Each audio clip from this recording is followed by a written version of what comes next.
It's just a matter of like doing good because anything less than would feel like I'm not fulfilling my potential, essentially. And your potential is just like what it is that you create. Like your potential could be whatever it is that is made up in your head. Some people's potential is to go to university and get $100,000 a year job. And if they fulfill that, they may stop there. Other people's potential may be to $1 billion business. We're all at different levels of consciousness. And so whatever that may be. But for me, and the goal that was set out to create Lungovita was to create a space that people can come to and disconnect and unplug from the day-to-day noise. And I have been not allowing that model to grow to its full potential because I had to spread my focus in other areas. And now that I'm going to get focused, it's going to be kind of like amazing to watch what unfolds. So what is it today? September 5th. This is also an important day today. It's my 14 years of not drinking. And so 14 years ago, I made the decision to quit drinking because I recognized that drinking was a limitation to me fulfilling, my potential for living the life of my dreams. And so I just cut it out. And it was through a process of spiritual growth and some healing that happened along the way, of course, but I just basically made the decision I wanted to cut it out. And isn't it interesting today that I'm having this new realization? Now, granted, it was coming to me before this podcast, just in full disclosure, but by making this podcast, I'm kind of setting in stone that I'm no longer ever again going to allow myself to get pulled in multiple directions. I'm going to get laser-like focus on what it is that I want to achieve, and then I'm going to set out to achieve it. And now here's the wild thing, guys, is that if you are able to do this with whatever it is that you want to focus on,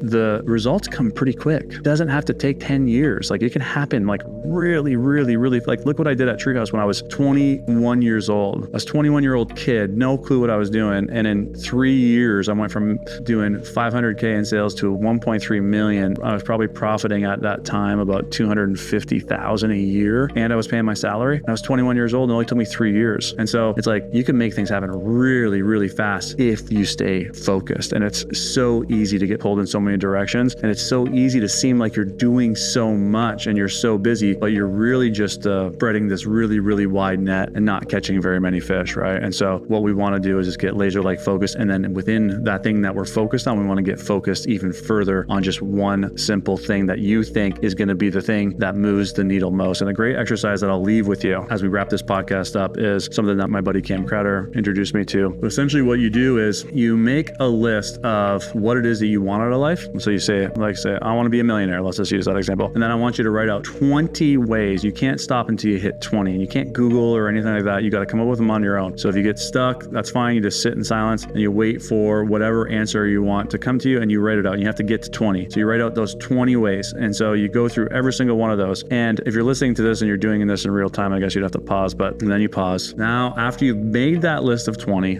I want you to circle the one thing that really jumps off the page at you. And if you were to do that one thing, all of the other things on that list would kind of automatically happen. And so whatever that one is, that's your action step. That could be the thing that you give 100% of your effort towards. That could be the thing that you focus on. So a lot of people don't even know what they're supposed to focus on. So this exercise will give you the idea. So you can even do this within your own current business, within your relationship, whatever that may be. You could write out a list of 20 things that you could do to improve your relationship. And then the one that jumps out on you, that is where you put all of your attention. That's where you put your focus. And if you just do that one thing with consistency and attention to detail and a focus, then everything else on that list will kind of just automatically happen. This is the power of focus. This is the thing that I've missed for 30 years. And if you're listening to this podcast and you're younger than 45, like me, you're way ahead of the game and you can get laser-like focus. So that's what I want to leave you with. And just watching the repetition of being pulled away, because I had to get pulled away. I don't know how many times until hopefully, I don't even know if it finally stuck. It just feels like it's stuck here in this moment, but it's very easy to let that next shiny thing catch your attention and pull you away, which is going to basically for me is a survival pattern to keep me in the safety of the known. In order to push beyond that, I have to stop looking at what's next and just keep focused on what's right in front of me until I achieve the desired goal. Now, here's the thing. Once you achieve the desired goal, then you can look at the next thing. So it's like, then you can say, oh, I'm here at the mountaintop. Let's just say Lungovita is doing $5 million a year, right? I'm like, okay, what's next? Do I open another Lungovita, right? Do I sell? Do I bring on a partner that can run the show completely and I can go focus on coaching? Whatever it is, you can look at what's next, but you can't look at what's next until you achieve the goal that you're after. If I said, oh, I want to break 80 in golf and I also want to be an award-winning sailor and I also want to be an award-winning videographer, it's not going to happen because I'm not focused.